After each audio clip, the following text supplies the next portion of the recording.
Welcome back to another episode of Procrastination Garage. My name's Matt. What's on tap for this week? Well, a little bit of snowmobiling, of course. Worked out in the yard getting the irrigation system ready for the water to be turned on. And surprise, it was turned on today. And then my daughter's Mazda 5 needed new summer tires, so we mounted some up. So sit back and watch, and when you're done, please hit the like button. Please subscribe. Please tell all your friends. Thanks.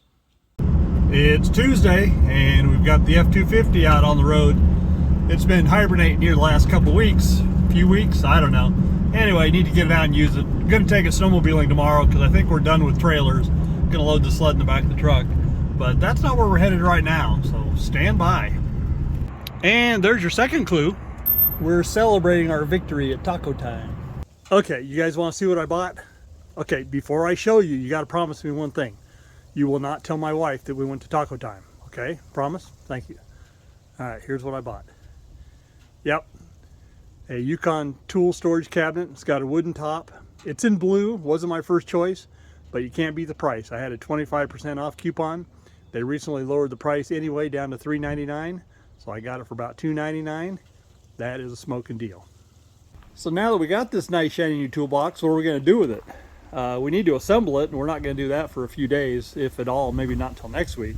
But we need to get out back to my truck because we'd hate somebody to steal it. So I think we'll put it in front of this ATV here. I can move it out, and then using the tractor and the forks, I can move it down here. It was funny when the guys loaded it at Harbor Freight. They're like, hey, good luck in getting it unloaded. I'm like, yeah, I got a tractor. And I am kind of spoiled now that I do have a tractor with some forks on it. So anyway, let's get this done. Step one is going to be moving the mower out of the way because I need to get the tractor through there. And step two is getting the ATV out of the way. I was going to set my phone up on a tripod, but the wind is blowing and I'm afraid of getting knocked over, so we don't want to risk that. All right, we've got a straight shot into the bay now. Yeah, that was easy. Slide it off the truck onto the forks. Now let's put it in the shop.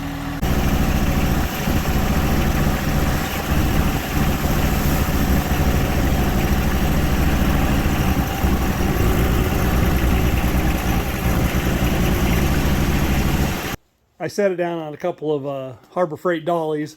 I use them for moving snowmobiles around mostly, and was able to just roll it right on in. There's a channel called Good Works Tractors, and I watched it, well, I still watch it, but I was mainly watching it before I bought my tractor, trying to learn stuff. And you know, he said that the best investment you can make for a tractor is a set of forks. He said on top of it, or over everything, maybe not a bucket, but everything else. And that's probably true. I ended up going with 4-foot forks, and I've often wondered if I should have gone with 3-foot forks, but I'll tell you what, sometimes having the extra length is nice, but it sure made this job a lot easier. The tractor's put away in its spot, ATV is back in its spot, and then there's a Troy-Bilt. It just kind of keeps getting rolled around and is always in the way. We'll leave it there for a little bit. As long as I can walk around to get through the walk-through door, I'm okay. The poor old Bronco, just for shits and giggles, let's see if it'll start. The battery in the thing is pretty much toast.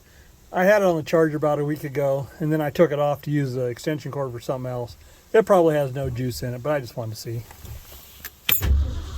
Oh, by golly, it does.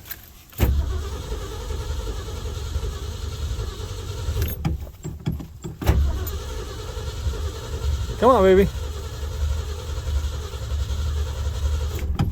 Oh yeah, she'll fire.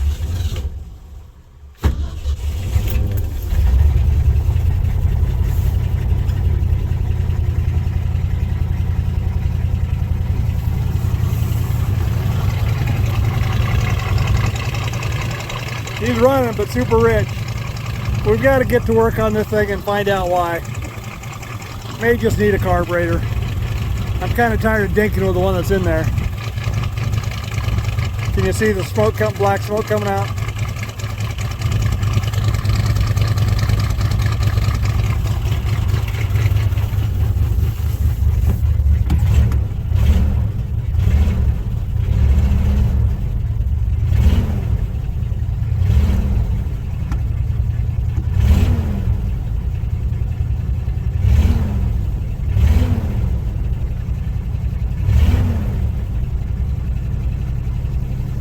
Yeah, I miss driving the thing. We got to get it going. You see, I get easily distracted. I keep walking by it, keep thinking about it, and I'm down here just dinking around and thought, let's see. Now that the green truck is unencumbered, let's go ahead and load the snowmobile in it for tomorrow's ride. Out of the trailer and now loaded in the truck. Sled gassed and loaded. Got all my gear in there. We're ready for tomorrow.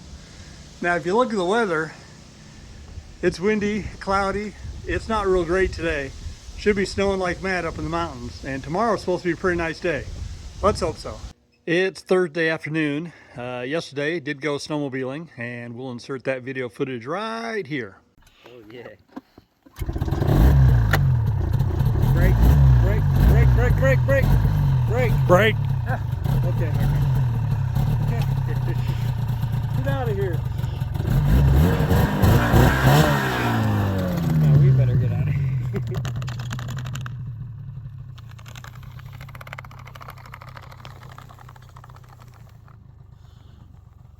Your flap. Flop. Mud flap. Flops. Snow flap. Or snow flap. Mud flap. Slap your mama. Your snow flap. Oh, okay.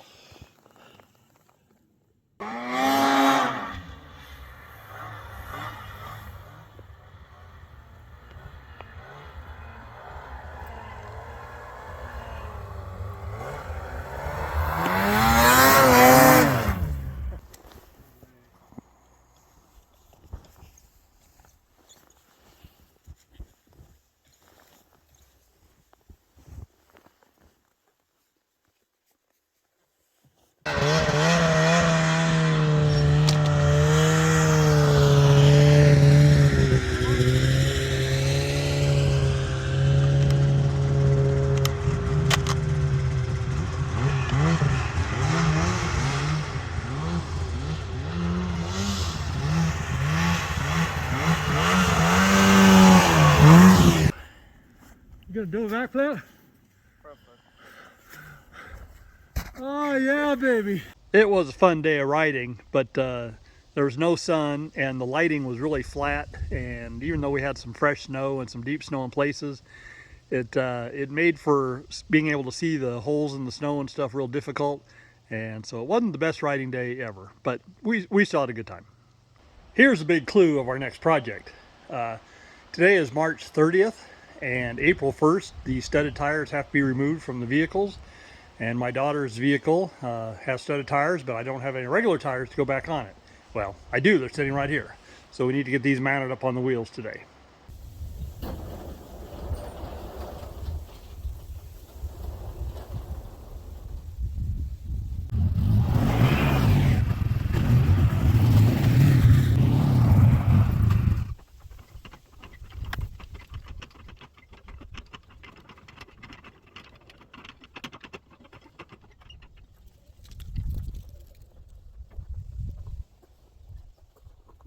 It's time to set up my tire changing station again. If you saw my previous tire changing videos, you'll know that I use this trailer, or the deck of the trailer. I've got some holes drilled here, and I mount my tire changing equipment to it. I was gonna back it into the shop like I did last time, which would be pulling the motorhome out again, but you know what? It's not a bad weather day, some blue sky, temperatures around 50 or so. I think we can change the tires outside today. Also, we're going to be working without a net. I put the tongue jack down on the front just to take the weight off the ATV, but I'm not going to put anything underneath the back corners, which just means that I need to not step behind the axle center line, otherwise it's going to come flipping up. But that shouldn't be much of a problem. Again, my tool inventory process is not very good. I was thinking about needing to tighten up the nuts on the bottom of that thing there. Those are the nuts. And I happened to look down on the deck of the trailer here, and there's the tool I used last time when I did this. So that's been sitting out all winter under snow and everything else. So we're going to take some WD-40 and see if we can get it working again. Jeez. I think we're ready to get started. I've got the tires and wheels out here that I need to separate. I've got the tire changing equipment and some other stuff I need. What I'm going to go ahead and do is I'm going to remove all 4 tires first, and then I'll go back and reinstall the new tires on there, and then we'll work on getting them aired up. So let's get started.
All right, all 4 tires are removed.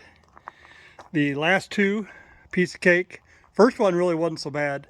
The second one, which you may or may not show up in this video, I don't know. The camera quit rolling. I ran out of storage space. I screwed up, just dumbassness, and I actually did scratch my wheel face, which I've been working real hard not to do. Wouldn't have happened if I'd been doing what I needed to be doing. So it was stupid. When I'm all done, I'll probably show you the scratch. And it's a big one.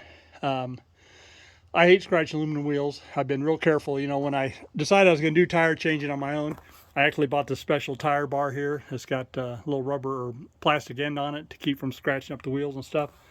So, like I said, just dumbass mistake on my part. I just kind of forgot what I was doing, and I did something that I wasn't supposed to do. I basically ended up flipping the tire over thinking I needed to do something from the other side, and in the process of doing that, I scratched it up, and then I realized that I didn't need to do that anyway. So anyway, dumbass mistake. So now we need to get the new tires on. After the first tire, which I did dry, I did get some soapy water to spray, which made it easier. They were coming off. The first one came off okay dry.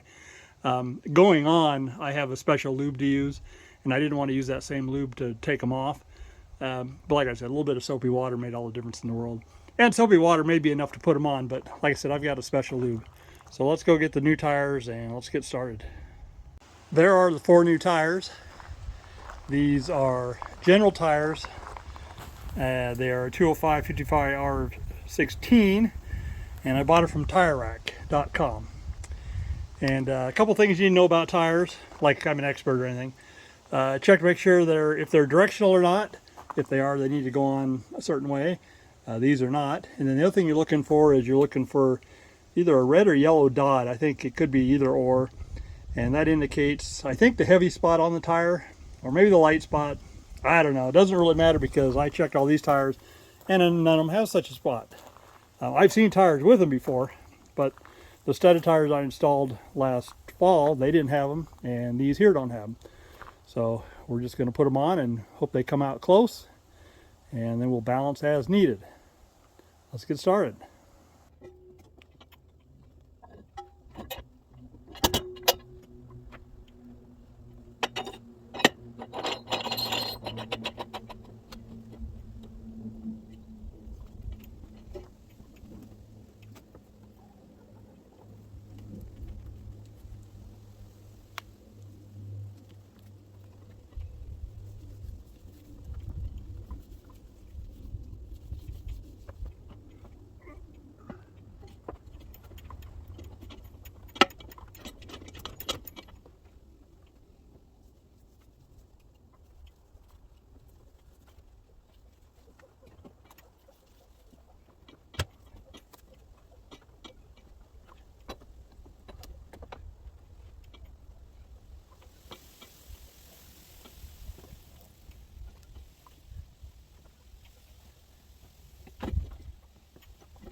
So what do you think? That wasn't too bad.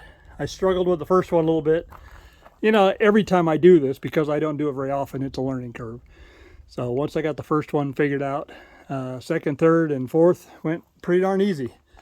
One thing I learned, the one little tool that I had to go get, that little yellow tool down there, that acts as a stop. And you put that in there and then you can move around the tire with the tire tool, and that'll keep everything in place. Well, what I found is it's best if I put it right near the valve stem there.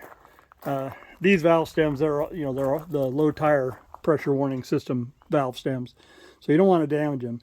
So I was being real careful. And on the first one, I was struggling with that because I felt like I was getting too close to it. So I repositioned that yellow piece, and after I did that, that tire just popped right on there, and I did the other 3, no problem. So now, probably the hardest part of this whole process is getting these to air up. Last time I ended up using the starting fluid trick, and that actually worked pretty good. I'd never done that before. I hate doing it that way, but we may have to. But we'll get the air compressor out here and see if we can get any of them to seat without doing that.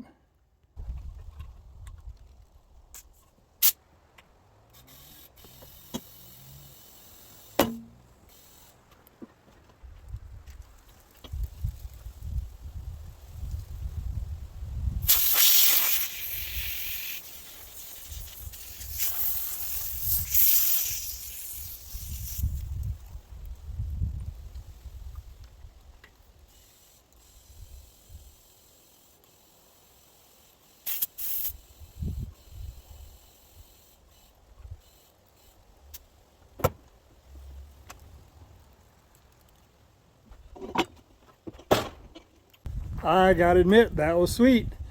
They all seated themselves. You know, that happens sometimes. You know, it just depends on the tire, how wide it is, how well it's fitting the wheel and everything. It doesn't help to have that goo on there, that stuff there, because that stuff will help seal to get you started too. But it takes more than that.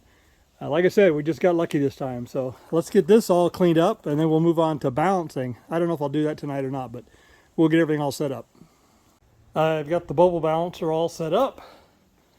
And if you look real close, can you see that? It's centered like it should be. So now what we've got to do is we've got to check the wheels to make sure there's no weights. And this first one has a couple of stick-on weights right there. So we're going to peel those off. We're not going to clean the inside of the wheel until we figure out exactly where the weights need to go, and then we'll clean that area. I think I can clean it with a carb cleaner and a rag. So first let me get those weights out and get this tire on the balancer and see what it does. Yeah, you're not going to believe this. This one actually is balanced as is. Can you see the balancer thing? Let me see if I can zoom in. There. See, I just keep rocking it back and forth, checking in different spots, and it almost always comes back to center. It certainly comes back close.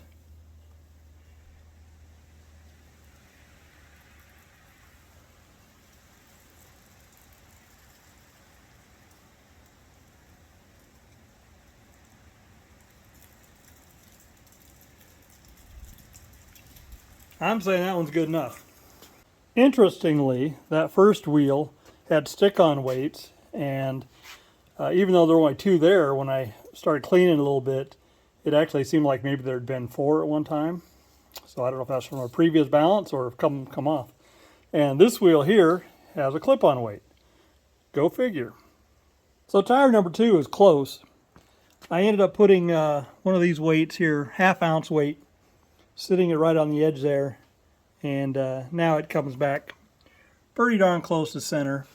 So what I did is I marked the tire there about where the weight's going to be, and then we'll go on the inside, we'll clean that area, and we'll stick that weight. Hey little bear, just about didn't see you over there. What you doing? Yes, what a good boy, huh? Yeah, Dad's sweet boy. And we got little Bailey too. Of course, she's afraid Bear's going to attack her. Even though I'd like to pull the motorhome out of the bay and use that right there, not only would I have to park the motorhome over there, I'd have to find a place to put the truck and trailer and the other truck. It's just going to be quicker to haul everything up to the car. And by haul, I mean using the wheelbarrow.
there's a scratch I did yesterday. The map spoke, and then there's a little bit on that one. I'm not proud of it. All right, done deal. So here's the thing. Yesterday, 2 of the tires took no weights. 2 of the tires took 1.5 ounces. And I never did follow up when I put her studded tires on after balancing them. I didn't get a chance to drive it for a couple months, but she never complained about any vibration. And I finally did get a chance to drive it, and it drove just fine. So we're going to assume that these tires balance out well also, and I guess we'll hear about it if they don't. So now I just need to put everything away. It still hasn't rained, so we're calling this project done. And there's the car owner right there. What do you got to say, Ryan? I'm not going to get pulled over tomorrow because tomorrow's April 1st and I have the right tires. Yes, you do. So one of the joys or curses of living in Central Washington is we have access to irrigation water. This is water that comes directly out of the Yakima River. Actually, ours doesn't come from the Yakima River. I think it comes from Titan River. I'm not sure. It comes from up on White Pass, Chinook Pass. And the water feeds directly to us through a series of pipelines. What that means though is every fall you got to prep it for freezing, and every summer every spring you got to get it ready for the water being turned on. The water is going to be turned on here shortly. I'm not sure what the day is, but we need to be ready. So what that means is we got to go around, close faucets, close manual sprinkler valves like these 2, or valves like that, drain caps like that one down there. And of all the irrigation stuff I've got to prep, there's 2 that are very important. There's this little plug right here. This is just a boat plug screwed into that elbow right there and tightened up. And down in this hole here is another boat plug for the PVC pipe that you can see on the right hand side there. Boat plug is in that. The irrigation water gravity flows to this point here, and at this point it's divided between me and my neighbors. And if there's a problem with it coming into here, it can cause all sorts of flooding activities. So that's why I've got to make sure those 2 plugs are in place before the water gets turned on. This way when the water comes in, it flows through the pipe that's down in there.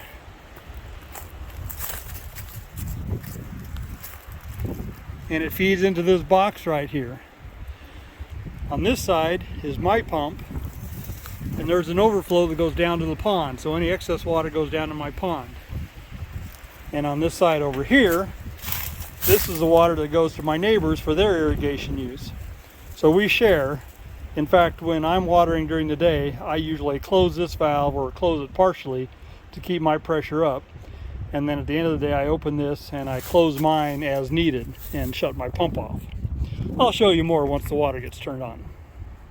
It's a good thing we got the irrigation ready on Saturday, because this morning I came out and I heard water running and the irrigation water's turned on.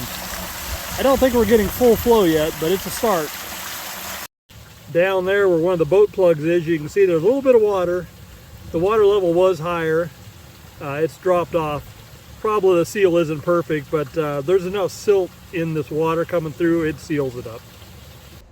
The irrigation water comes from that direction over there. Probably about 150 yards away is where the distribution point is. And it kind of cuts across that orchard there underneath the trees. And in fact, one year I had a leak out in that orchard. And then it kind of comes up through the grass here. And I didn't realize it for the longest time, but I've got on the asphalt here, there's this one crack going across right here. And it turns out the irrigation line is right underneath it. And then right at the front tire of that little Mazda there, it makes a turn and then goes down there to that weir box. And I do have a leak there. If the water level gets too high, it starts bubbling up out of the ground. Not a big deal. I should fix it, but I haven't. You know, procrastination. The irrigation runs pretty much straight this direction, and there's the corner of my shop right there. And what happened is when they excavated to put in my shop years ago, which they did in the wintertime when the irrigation was off, they hit the irrigation pipe, which runs right through there. So one of these days, I want to dig all this area out and put a retaining wall in, so I'm going to have to dig that pipe out and reroute it a little bit. And we'll have to do that in the wintertime when the irrigation is off. And there's my irrigation water coming into the pond. Whenever I'm not using the water for irrigating, that's where it comes. And as you can see, it's already starting to fill the pond up. This pond doesn't hold water year round. And in fact, the pond never fills up and overflows because the ground is so porous that when the water level gets high enough, it just kind of seeps off places. Give this another week, not even a week, and it'll be completely full. In last week's video, somebody asked down in the comments how many times I dumped my bags with the bagger and what I did with the leaves. Well, here they are. I just dump them on the lower property here. I dumped about 4 times from doing up close around the house, and then I dumped another approximately 10 times when I was mowing down by my shop. And then I'll come down here with the mower with the bagger off of it, and I'll just spread these leaves around, just let them rot away. I think the last thing we'll do as we wrap up last week's video is we'll play musical trailers. I want to move this trailer down to the lower property and park it out of the way, and then I want my trailer to be parking right where that one is. And of course, I have to unhook this trailer, move that trailer, hook that trailer back up, move it into that spot. Not fun, time consuming, but it's got to be done. I really don't want to unhook my trailer from my white truck. So I've got another Stinger and I've got a bigger ball to go on it. We're going to do that instead and put it on the green truck. How's that? I've got my extension on and the other Stinger. And so now we clear with the sled being loaded on the back, and we can leave the white truck hooked up until we're got the other trailer moved and ready to park it. The Wassa safety trailer is now moved down to the lower property, is out of my way. And now my trailer is parked. Is that its summer resting place? May very well be. It's pretty close. I'm not sure why I would need to move it. I've got room to park something in on this side of it, and got room to get this trailer in and out. I've got room to open that door all the way and the back one down as well. So I think that's it. So I think we'll wrap up this Procrastination Garage. That's going to wrap up this week's Procrastination Garage. I hope you guys enjoyed the video. Remember, the #1 goal of Procrastination Garage is to get me out in the shop, out in the yard, or up in the mountains playing. Doesn't matter, but just keep me from watching TikTok and YouTube videos all the time. Down in the comments, tell me about the projects you're working on. Tell me about the things you're procrastinating about. Before you check out, hit the like button, subscribe, and be sure to tell your friends. And we'll see you next week.